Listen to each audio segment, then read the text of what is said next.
Você está preparado para o fim do Brasil? Bora, só bora. Alguns dias eu recebi essa mensagem de um aluno extremamente preocupado depois que soube que esse homem havia sido eleito como presidente do Preocupado, irmão? Oh. Dica gamer. Para de fazer doom scrolling. Tipo, para de ficar abrindo o Twitter. Pra ficar, ai, meu Deus do céu. Ai, nossa. Ai, essa coisa política vai acabar com o Brasil.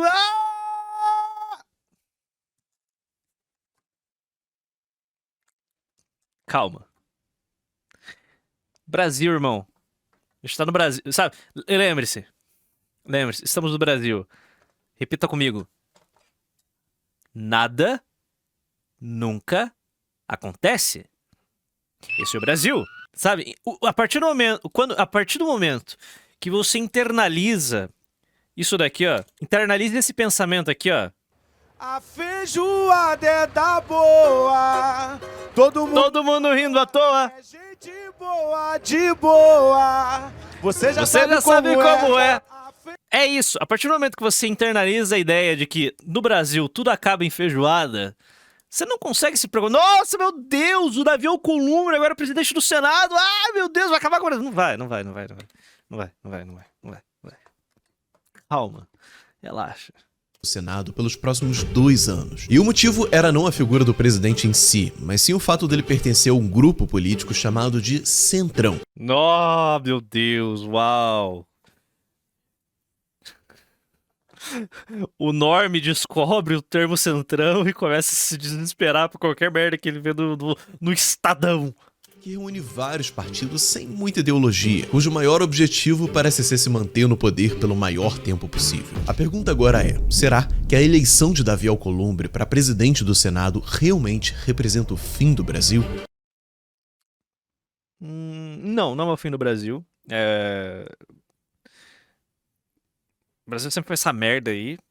O que representa é a tomada, um avanço bem grande do Centrão. O Centrão foi o grande vencedor das eleições de 2022. Foi o grande vencedor. 22, porra. Das eleições do ano passado, 2024. Foram os grandes vencedores, levaram a maior parte das cidades, sabe? Estão com a base eleitoral gigantesca, fundão que pariu, estão articulando uma grande coalizão para lançar um nome, uma grande... Então, o Centrão, cara, o Centrão uniu a antiga forma de se fazer política, que é comprando voto, tá? Compra de voto, tá comendo solta, enquanto eles entenderam como funciona o jogo das redes sociais. Agora, você tem representantes do Centrão que são midiáticos. Faur é Centrão. Então, você tem vários candidatos do Centrão que são midiáticos pra caralho, mas eles são do Centrão, eles não têm ideologia nenhuma. E mesmo os deputados do PL bolsonaristas, cara, merda, eles são puro suco do Centrão. Eles estão tentando executar o mesmo projeto que o Centrão tem. Nicolas tem o seu feudinho, a Carla Zambelli tem o seu feudinho, sabe? Você tem toda essa galera ali, ó, montando seus feudinhos assim como o Centrão faz. Então, cara, há um avanço do nada. O grande avanço do nada está dominando o Brasil. O nada domina o Brasil hoje. O que é esse nada? É nenhuma ideologia. A ideologia dos caras é encher o próprio bolso, sabe? É deixar a bagaça no bolso e tá gostoso. Para chegar na resposta a essa pergunta, você precisa entender 3 coisas. Primeiro, qual é o verdadeiro poder do Senado? O Senado pode derrubar todos os ministros do Supremo. Isso vai acontecer? Segundo, quem controla o Senado? E terceiro, Supremo. Porque todos os Senado... Todos não, né? Mas boa parte do Senado Federal está, como eu posso dizer, com o cu na reta, sabe? Porque, vamos lá, quem que julga os processos contra os senadores? O Supremo. Então, basicamente, tem uma pilha de processos que a qualquer momento um juiz pode acionar pra fuder com o senador que tá pensando talvez em votar no impeachment de algum ministro. Por quê? Porque o brasileiro elege vagabundo. O brasileiro elege vagabundo. porque as regras do Senado fazem com que seja possível prever quem vão ser os presidentes pelos próximos 20 anos do Brasil. Mas vamos começar pelo início. Você pode não se lembrar muito... Aí outra, o Senado Federal é dominado pelo Norte e Nordeste. as regiões mais improdutivas do Brasil. É muito gostoso. Ah, que país maravilhoso. Ai, o Pacto Federativo. Puta que... Ai. Bem disso, mas até 1815, o Brasil ainda era uma colônia de Portugal.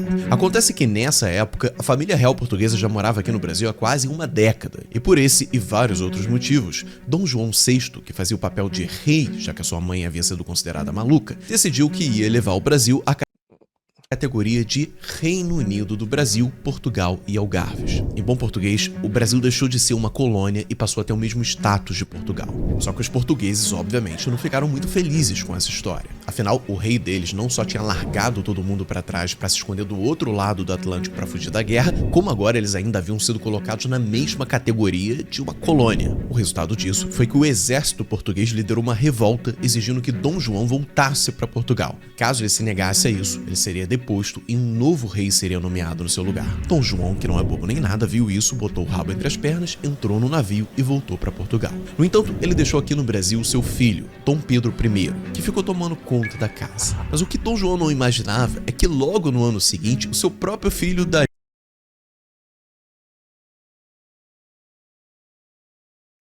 Imaginável. Ele sabia. Puto fode, cara. Ele sabia. Eu não sei se foi planejado, sabe? Se a independência do Brasil foi algo de caso pensado mesmo, mas ele sabia que isso podia acontecer. um tchau para ele e declararia a independência Agora eu não lembro. Perdi esses detalhes aí no meio tempo. do Brasil, se tornando com isso o primeiro imperador do Brasil. Só que o problema, meus amigos, é que apesar de ser imperador, Dom Pedro I não tinha esse Ele literalmente falou pro Pedro I fazer isso antes de partir. Pronto. É isso. poder todo. Ele não conseguia controlar as coisas sozinho. Isso porque a era daqueles reis absolutistas que mandavam e desmandavam em tudo já tinha ficado para trás. E o que estava na moda naquela época era a monarquia constitucional, ou seja, Gay. Nossa. Absolutamente degenerado esse modelo. uma monarquia onde o poder do rei ou do imperador é limitado por leis. No caso aqui do Brasil, o poder de Dom Pedro I era limitado pela Constituição Que ele escreveu. Nossa, mano. Ai. A gente tinha tanto potencial, cara. Nós tínhamos tanto potencial. O Brasil tinha tanto potencial, né, cara? Mas não, né? A dor de corno. de 1824, que ele mesmo aprovou 2 anos depois de ter declarado a independência. E o motivo pelo qual estou te contando tudo isso é porque foi justamente essa Constituição que criou o Senado aqui no Brasil. Para ser mais preciso, ela criou os 3 poderes que a gente conhece hoje: o judiciário, o legislativo e o executivo. Mas E o melhor de todos eles, o moderador, que manda em todos eles. Melhor, manda não, né? Mantenha o equilíbrio entre os poderes e a estabilidade institucional. além disso, ela criou também um 4º poder, chamado de poder moderador. Esse poder moderador era concedido ao imperador e permitia que ele interferisse nos outros poderes se achasse necessário. Só que aí tinha um problema. Se o imperador Não há problema nenhum. É perfeito. O poder moderador é incrível. É incrível, incrível. Tanto que o poder... Caralho. O poder moderador não deixou de existir com a queda do Império. Ele fica pulando de mão aqui, ninguém sabe exatamente. Durante a República Populista, o poder moderador esteve nas mãos do Senado Federal. Hoje, esse poder moderador está nas mãos do Supremo, tipo, de forma muito velada, mas esteve na mão do Exército por muito tempo. Então, essa porra sempre tá aí. O poder moderador não deixou de existir no Brasil. simplesmente interviesse, barrasse uma lei criada pelo poder legislativo, por exemplo, ele acabaria parecendo um tanto quanto autoritário, o que era exatamente o oposto que ele tinha combinado com as elites ao fazer o acordo para que elas apoiassem ele. Para evitar esse problema todo, Dom Pedro fez o seguinte: ele dividiu o poder legislativo em 2 partes, a Câmara e o Senado. Juntos, essas 2 partes formavam o Congresso. Até hoje você ouve falar por aí.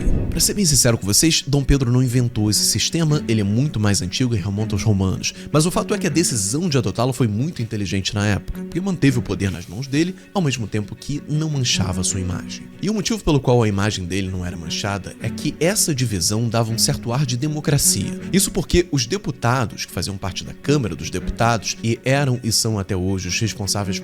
Os críticos do poder moderador pensam da maneira republicana, ou seja, errada. Ao invés de enxergar o monarca como alguém que se legitima no povo e é criado por toda a vida para governar, pensam que nenhum maluquinho aleatório se torna ditador. Fazer o quê? Por criar as leis, eram eleitos pelos votos das elites, o que era o mais próximo de democracia que havia na época. Mas é aí que mora a grande pegadinha dessa história. Isso porque, apesar dos deputados criarem as leis, Lembra da minha cadavélica professora de história chamando o primeiro reinado de parlamentarismo às avessas, se criticando Dom Pedro por interferir demais na política nacional. Isso é um problema, por acaso? Ele era o imperador, afinal de contas? essas leis só passam a valer quando elas são aprovadas pelo Senado. No entanto, diferente da Câmara, os senadores não são eleitos pela elite, mas sim escolhidos pelo próprio imperador a partir de indicações. Além disso, o cargo dos senadores era vitalício, o que significa que, uma vez que Dom Pedro escolhesse os senadores corretos, ele nunca mais ia precisar se preocupar com alguma oposição. Isso fez com que, nos bastidores, o Senado funcionasse como o verdadeiro poder moderador do Brasil. Mas de lá pra cá, muita coisa mudou. O Império caiu, a República foi proclamada, ditaduras surgiram e a gente voltou a ser uma democracia há cerca de 40 anos atrás. Mas apesar disso tudo, uma coisa continuou praticamente intacta: o Senado. A diferença agora é que os senadores não são mais escolhidos pelo imperador, mas sim pelas pessoas. E o seu mandato, que antes era vitalício, agora dura 8 anos. No entanto, o seu papel de poder moderador continua praticamente o mesmo, sendo o Senado responsável por aprovar, vetar ou modificar as leis que são criadas na Câmara. Além de ser... Então, tecnicamente sim. O problema é que a realidade que a gente vive é um pouquinho abissal. também o responsável por aprovar ou não aprovar os ministros que são indicados para o STF, os diretores do banco responsável por aprovar ou não aprovar os ministros que são... Essa é uma não possibilidade. Vamos lá, o Senado que a gente tem hoje, ele é supostamente conservador. A eleição de 20, o Bolsonaro conseguiu garantir uma boa base de senadores, que poderia fazer um belo de um estrago no Senado Federal. Isso acontece? Não, pô, porque o Senado tá todo com o rabo preso do Supremo. Então, cara, puta merda, a gente tá muito fugido. são indicados para o STF, O Dino passou. Não vamos deixar o Dino passar. Passou. O advogado do Lula não pode passar. Passou. O Galípolo passou. Passa todo mundo, irmão. Passa todo mundo. Indicou, passa. Indicou, passa. Acabou. Por quê? Por que passa? Porque o Senado não pode exercer os seus poderes. Por quê? Porque são um monte de vagabundo, porra. Todo mundo com cabo preso. Um monte de corrupto vagabundo que não pode fazer nada, exceto, cuidar dos próprios interesses. Que é muito mais gostoso do que bater de frente com outro poder. Os diretores do Banco Central e vários outros cargos de alto nível do governo. E isso nos leva à segunda pergunta: quem controla todo esse poder? Desde a queda da ditadura, 15 senadores diferentes ocuparam a presidência do Senado. E até 2019, todos eles pertenciam a 2 partidos políticos, o MDB e o DEM. O MDB, que antigamente se chamava PMDB e abrigava nomes como Michel Temer, José Sarney e Renan Calheiros, é o mais famoso deles e comandou o Senado por 30 dos últimos 40 anos. No entanto, quando ele não estava no poder, quem entrava no lugar eram os Democratas. O Democratas foi um partido criado por políticos do antigo Arena, que era o partido que apoiava o regime militar. E até alguns anos atrás, ele se chamava de PFL. No entanto, ele acabou mudando de nome para tentar se livrar do estigma de ter apoiado a ditadura. Acontece que em 2021, o Democratas resolveu se fundir com o PSL, que era um partido minúsculo, mas que tinha ganhado uma bolada do fundo eleitoral depois de eleger Jair Bolsonaro à presidência da República. Dessa fusão entre o Democratas e o PSL surgiu o União Brasil. Que é a cara do Bostil. Não tem gosto, não tem nada. União Brasil é... Defina União Brasil. Não, é sério. Por favor, definam União Brasil aí. Vai. O que defende União? Quais são as ideias do União Brasil? Qual o projeto do União Brasil? Sabe? Nada. União Brasil não tem nada. Nada. E é um dos maiores partidos do país. É justamente a esse novo partido. União Brasil é um partido que tá o Kim. União Brasil é o partido que tá o Adriles. União Brasil é o partido que tá tentando pegar o Pablo Marçal pra lançar ele candidato a presidente. União Brasil, o que vocês são?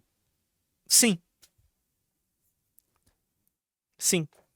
Partido chamado União Brasil, que pertence a Davi Alcolumbre, eleito pela segunda vez como presidente do Senado. Mas o que o União Brasil e o MDB têm em comum é que os dois fazem parte do chamado Centrão, que há 4 décadas comanda o Senado brasileiro. É o partido pega tudo ultimate, né? E isso nos leva a mais uma pergunta. Eu tenho a ideia, Eu não sei, eu tenho esse feeling que em algum momento nos próximos 10 anos vai rolar uma grande fusão desses vários partidos do Centrão, sabe? E já tem um sistema de federação partidária, que é isso que estão tentando, que os caciques partidários estão tentando articular, que é basicamente você une os partidos, mas sem a fusão dos partidos. Eu acredito que pode rolar uma fusão de todos esses partidos do Centrão para montar um único partido. O que será esse partido, ninguém sabe, mas vai ser uma aberração absurda, sabe? Imagina um único partido com todo esse Centrão. Já tá rolando o PSDB começando, o PSDB acabou já, ele vai se fundir com alguém, eu não lembro quem que é, qual que é o partido que o PSDB vai se fundir, PSDB. É bizarro, né? O PSDB se fundindo. PSD, nossa senhora, mano. Tá entendendo?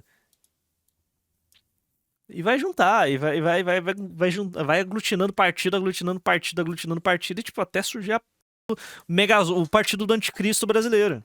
Pergunta: como o Centrão consegue estar há tanto tempo controlando o Senado? Bom, existem duas coisas que explicam muito bem essa história. A primeira delas é que enquanto na Câmara são eleitos 513 deputados a cada 4 anos, no Senado são eleitos apenas 81 senadores. E o mandato deles dura não 4, mas sim 8 anos. Só que esses senadores não são eleitos todos de uma única vez. Isso porque, apesar do mandato durar 8 anos, a cada 4 anos ocorre uma nova eleição. E em cada uma dessas eleições são eleitos parte dos senadores. Em uma delas, 1/3 dos senadores totais são eleitos e em outra são eleitos os 2/3 restantes. Isso significa que a disputa no Senado é muito, mas muito acirrada. Por conta Não disso, acredito. Não acredito que isso aconteceu.